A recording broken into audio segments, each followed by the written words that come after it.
Okay.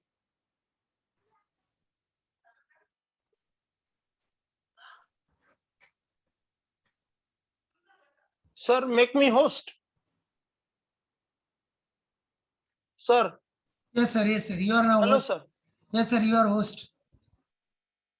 Okay, thank you.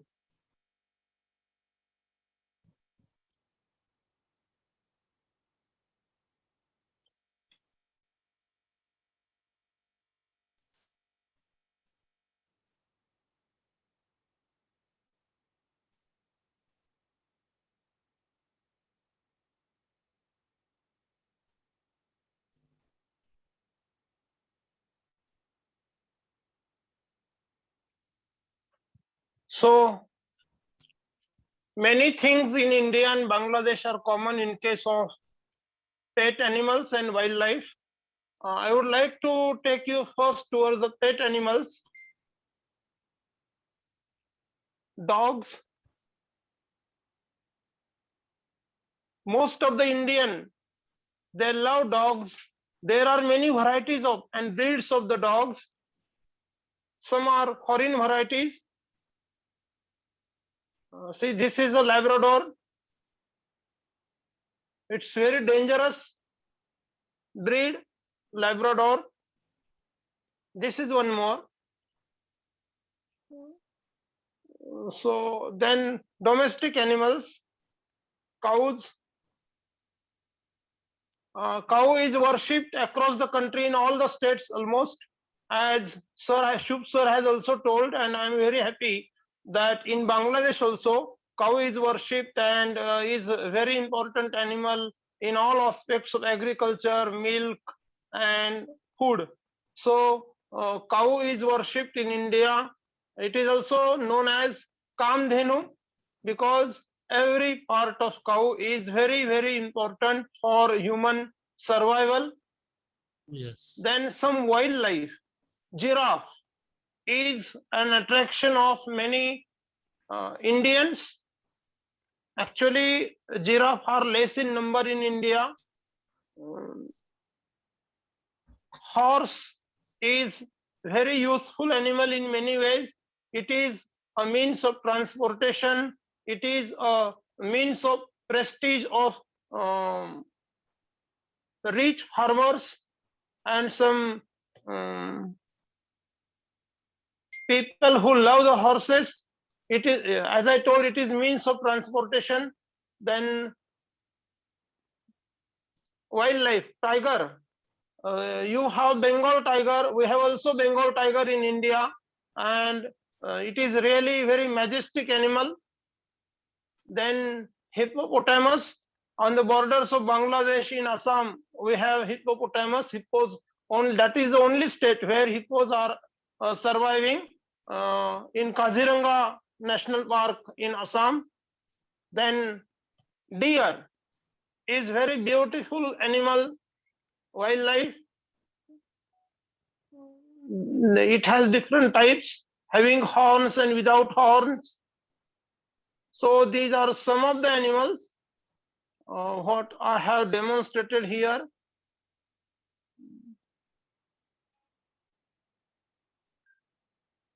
This is my, in my farm, we have a cow and my father takes care of it. I also love the calf of cow. So we have the very close emotions with cows, calves, buffaloes, and other animals. So animals have also emotions. This is very important. See here very clearly it is shown. Animals have emotions and they love, they understand the emotions of other living beings or living things, and uh, they live together happily. So we as human being also understand the emotions of our domestic animals, emotions of wildlife, and it is need of time to understand them. This is the thing what I wanted to show. Few things are missing, I think. Just wait a moment. Let me show.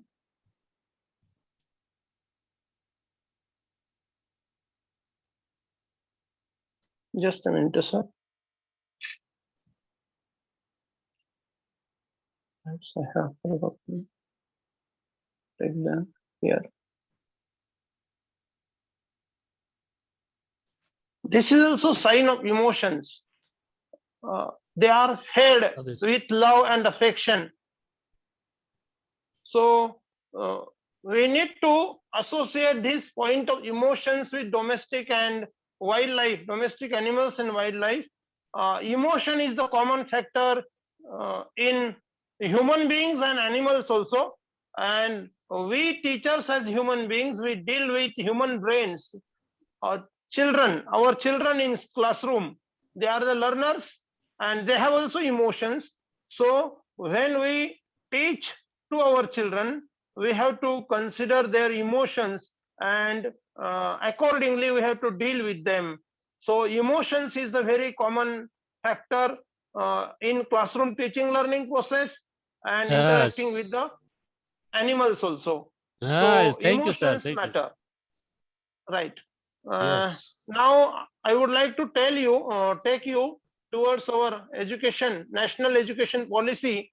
In yesterday's session, I dealt with it to some extent, and now again I would like to take you back to national education policy that was included in my yesterday's. Just a minute. Sorry.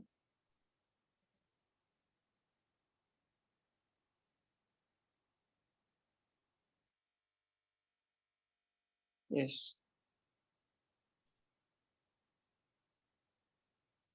So this is quality education, the targets we discussed yesterday. I would Yes. directly take you to our national education policy, that is NEP 2020.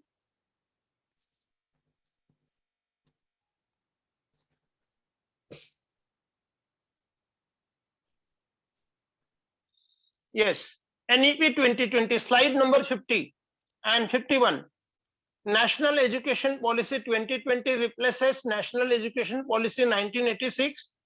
So our previous NEP was formed in 1986. After 34 years, in between 34 years, there was no change in the policy. Time passed, years and decades passed, but it was outdated policy to some extent because the world was changing rapidly and our educational policy was not changed. And finally, in 2015, the present government took the revolutionary decision to have new education policy. The work was started in 2015. The DRDO chairperson, Mr. Krishnaswamy Kasturirangan, was the head of that committee of National Education Policy 2020. The work was started in 2015. The rough draft was discussed and it was written. It was submitted in 2019. The draft new education policy was released by Ministry of Human Resource Development, Government of India, and followed by over 2.5 lakh public consultations. When the rough draft was released by the Human Resource Development Ministry of Government of India, this was the first time in the independence period of India that the draft, the proposal of the policy was open for all the Indians. They should give their suggestions digitally, and 2.5 lakh people consulted. They gave the suggestion digitally to the government of India, and the committee again worked on those 2.5 lakh suggestions, and there were thousands of changes in the policy, and the finishing touches were given, and finally the final draft, with by and large consultation of 2.5 lakh Indians with the committee, direct suggestions were considered very positively by the government of India, and National Education Policy 2020 was formed. some of the characteristics of the NEP 2020 or NET 2020. Schooling starts from the age of 3 years, learning up to class 5 in mother tongue. So I think this is common factor in Bangladesh NEP and India's NEP 2020. This is the most common factor, and both the policies, what I was very carefully observing the PPT and listening to Shubh sir, and I'm very happy and I'm proud of that the neighboring countries are walking hand in hand to achieve the global SDG number 4, quality education. Both the countries, they are walking, they are progressing hand in hand, because in both the NEPs, NEP Bangladesh and NEP India, they have the common traits. Mother tongue is given most importance in learning up to class 5. This is common thing in India's new education policy and Bangladesh new education policy. Number 2, they have restructured the primary and secondary educations in Bangladesh. Also, the primary and secondary education has been restructured. We also have restructure in India.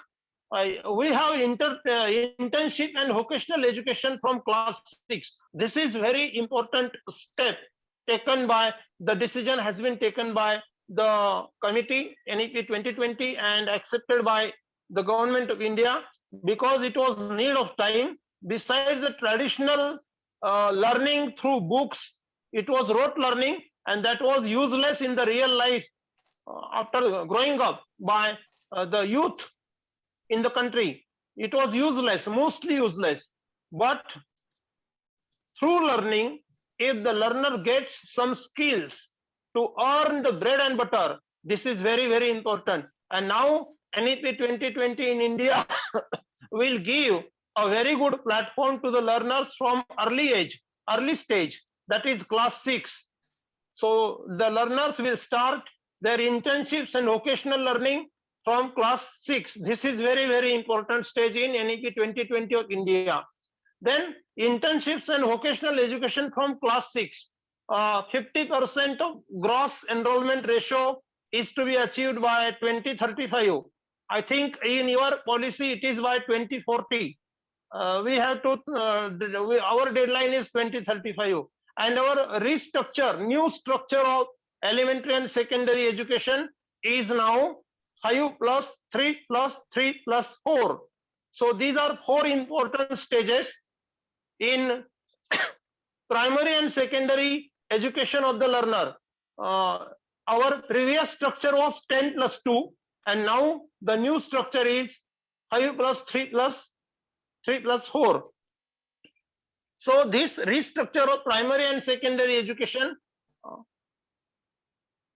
Hayu points out fundamental stage with 3 years of Anganwadi or kindergarten and 2 years of primary education, class 1 and class 2. So total 5 years. This is called as fundamental stage.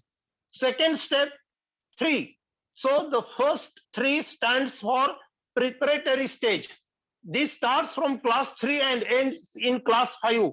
So class 3, class 4 and class 5 is considered as preparatory stage. Then stage number 3, again second 3. This is middle stage class, middle stage, and the classes 6 to 8 included in second 3. This is step number 3 in the new structure, class 6, class 7 and class 8. So this will be third step. And the last and final step is secondary stage of 4 years. It is divided into again 2 parts. Part 1, class 9 and 10, and part 2, class 11 and 12. So in this way, 5 plus 3 plus 3 plus 4. This is new educational structure of primary and secondary learning in India as per National Education Policy 2020. This new education policy has been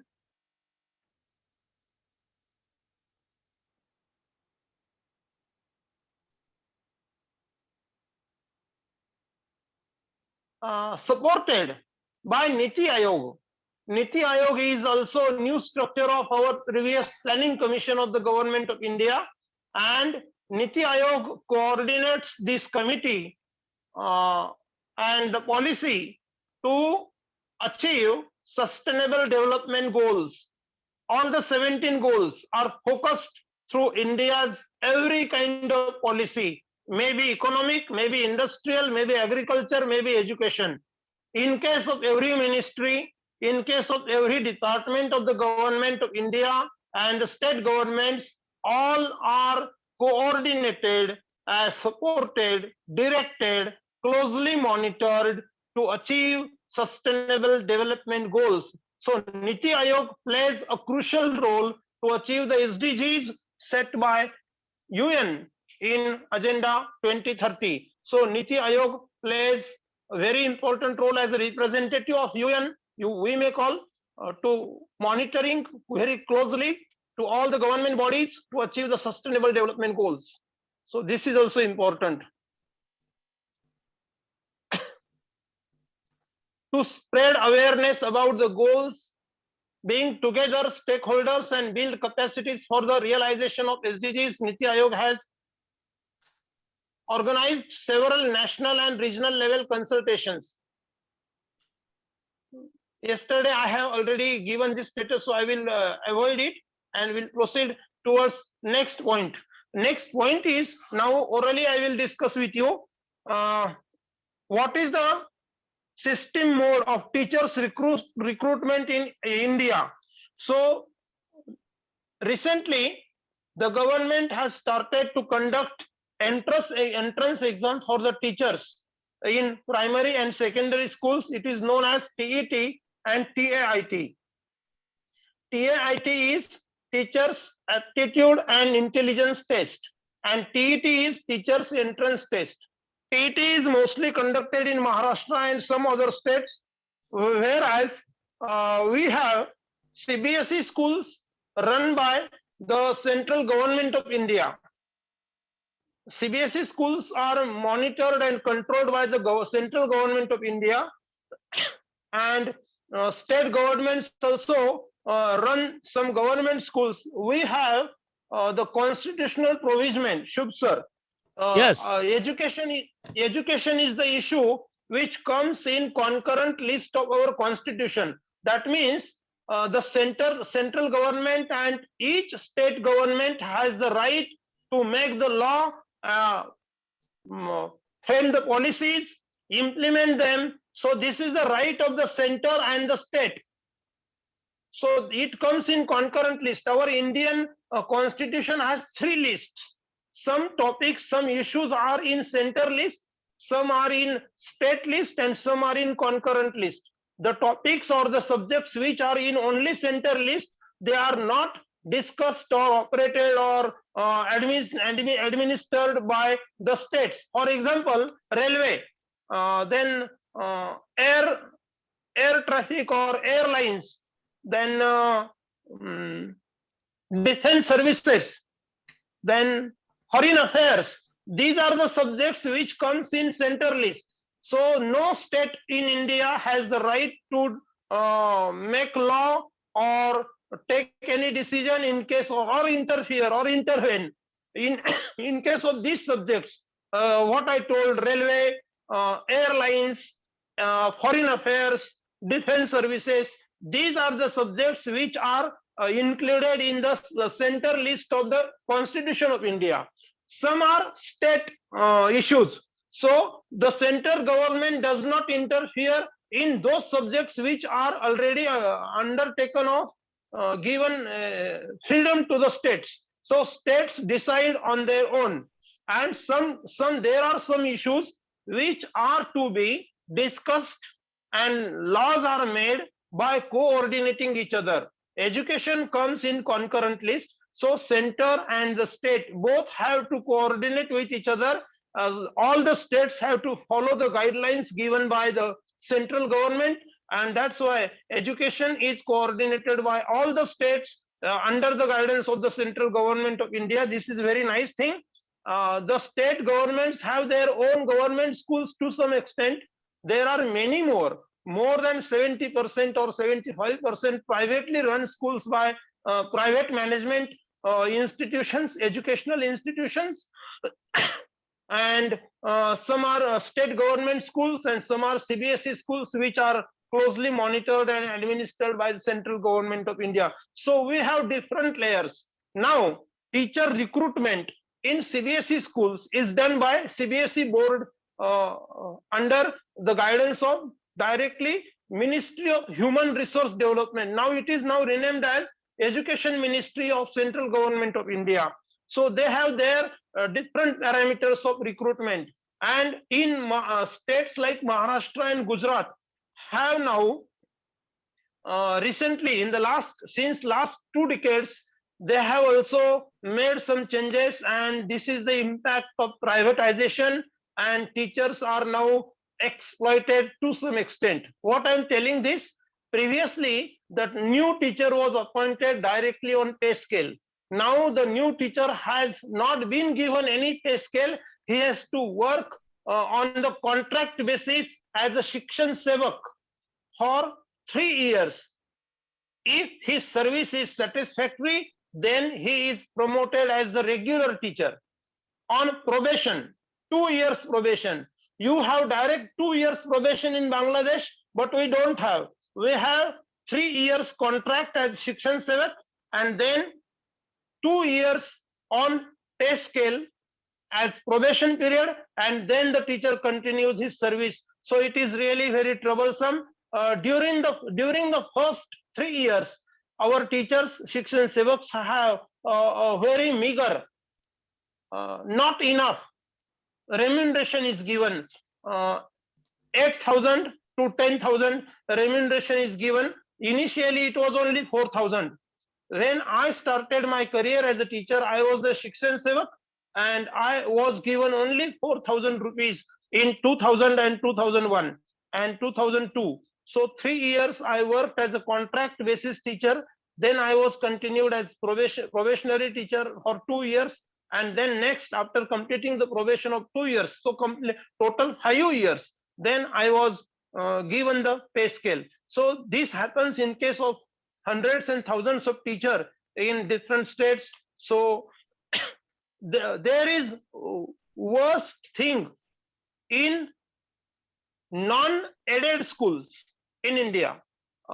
We have non-aided schools, so government does not give any kind of grant to those schools, but they are self-financed schools, and there again the teachers are not given proper salaries.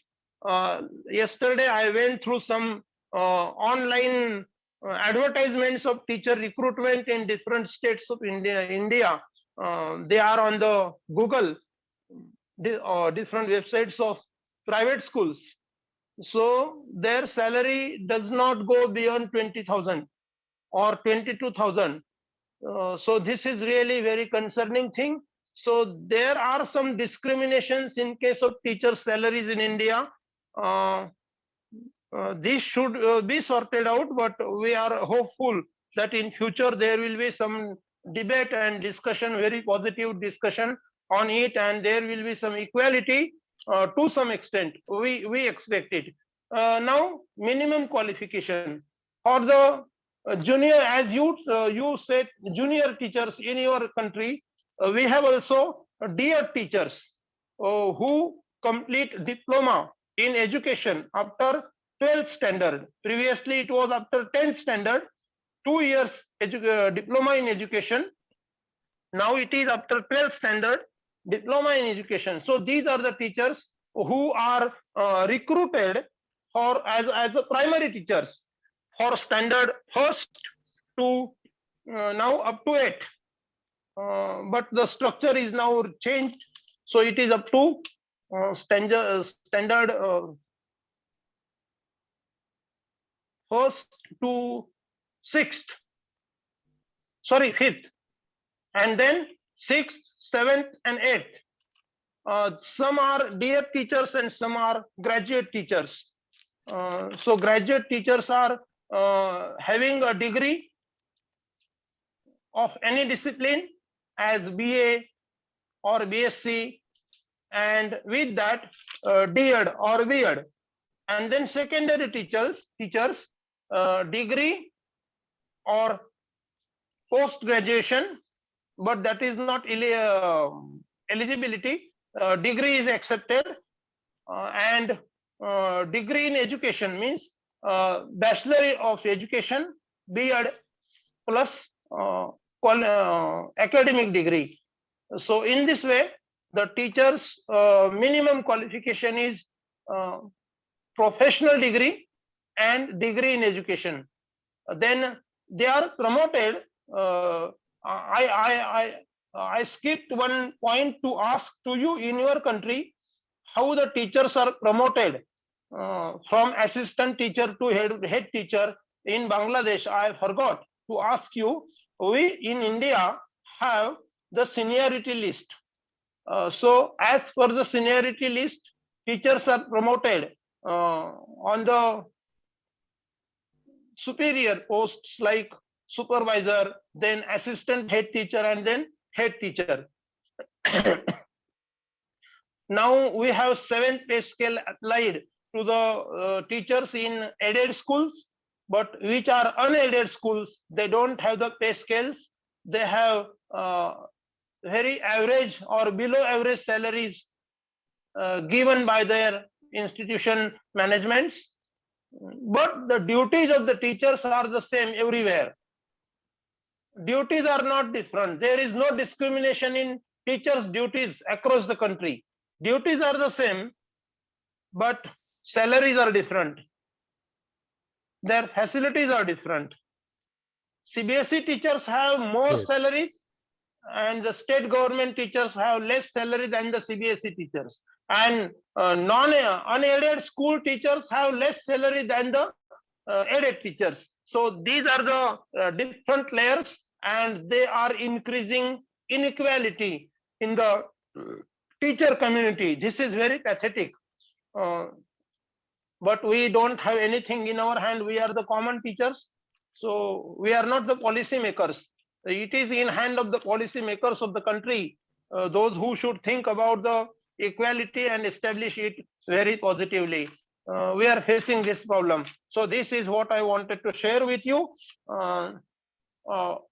To give social justice, as per the guidelines mentioned in the Constitution of India, we had, before independence, we had some tribes which were treated very unjustly. So to give them justice, our Constitution, architect of India's Constitution, Dr. Babasaheb Ambedkar, has made some provision of reservation. So in case of the promotion, some backward candidates are directly promoted as the head teachers after the minimum experience of 5 years. So this is also good thing.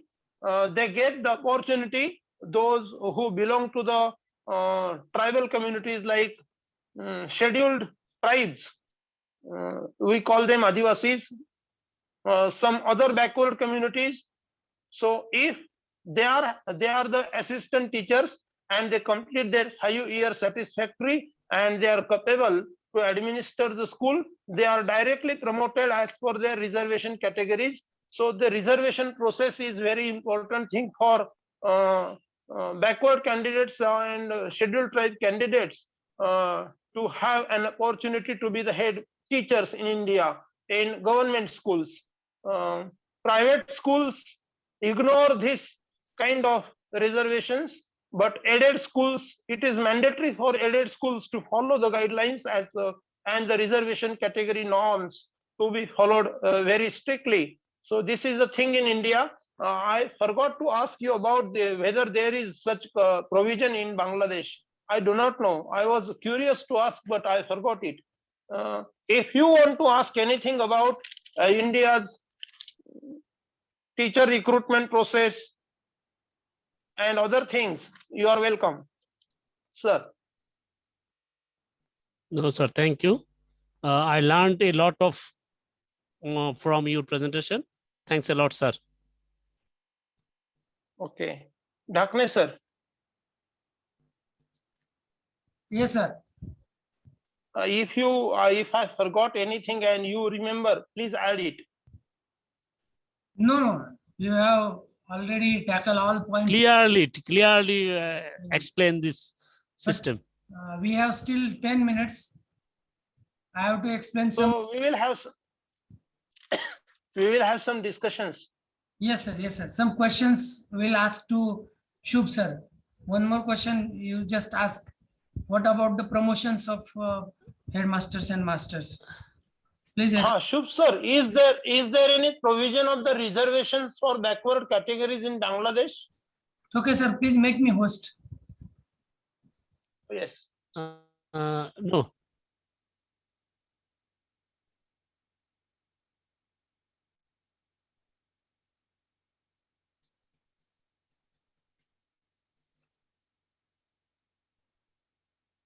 Shubh, sir. Yes, sir. When primary start, primary admission start, student.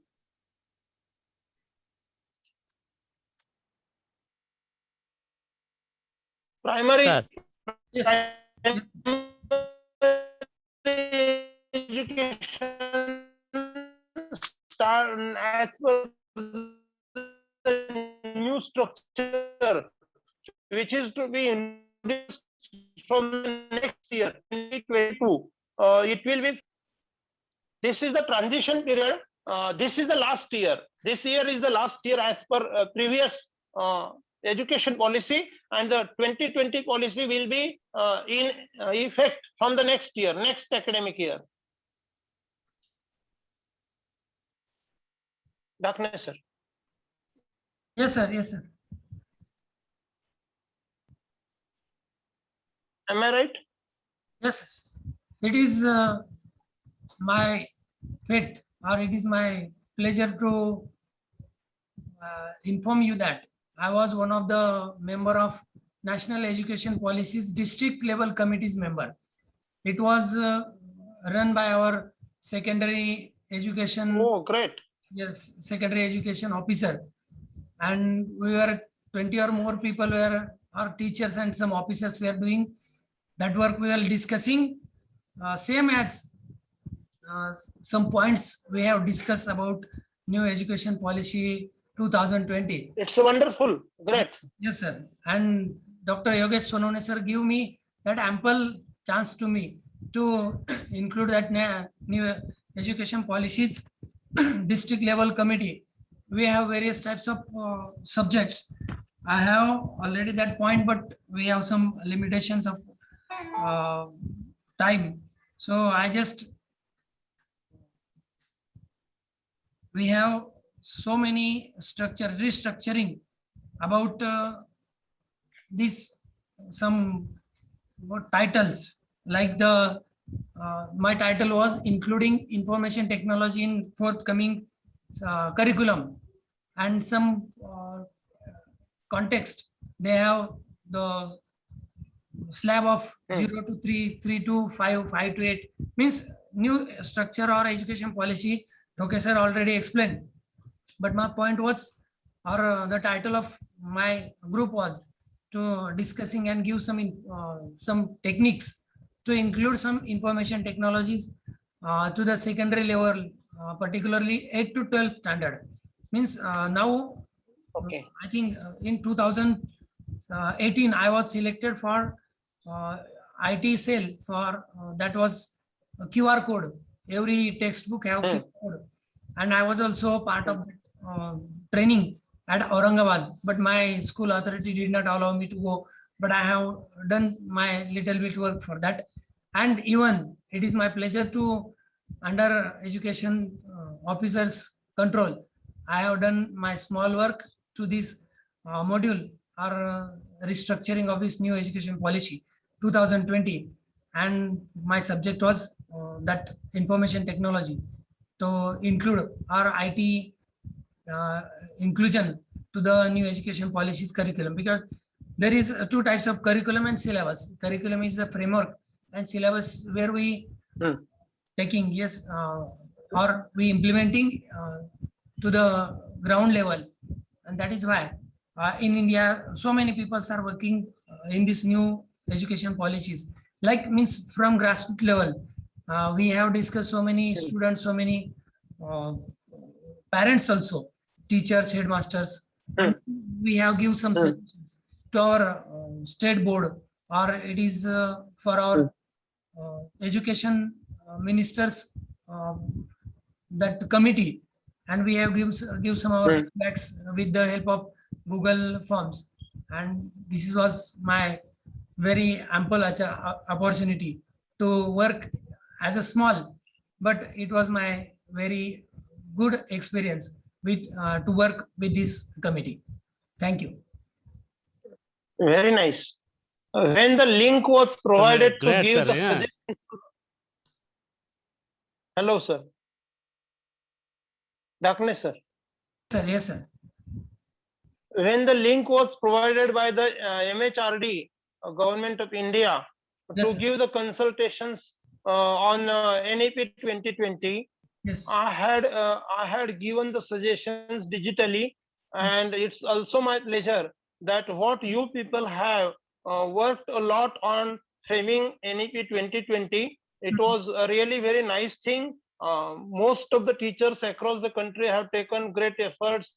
Those teacher educators and some researchers, they have also played key role in it. Some scientists have also played key role in it.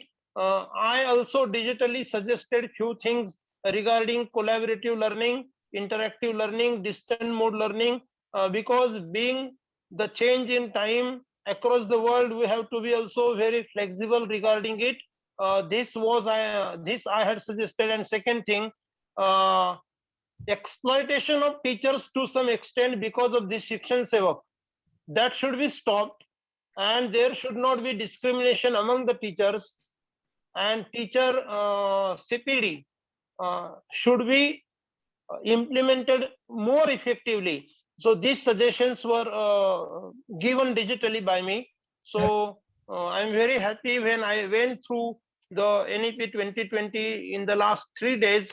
It was a nice activity to study it thoroughly, and I'm really very happy that government has first time thought very positively and considerably to work on it. So let us be hopeful to succeed in achieving the objectives of this policy.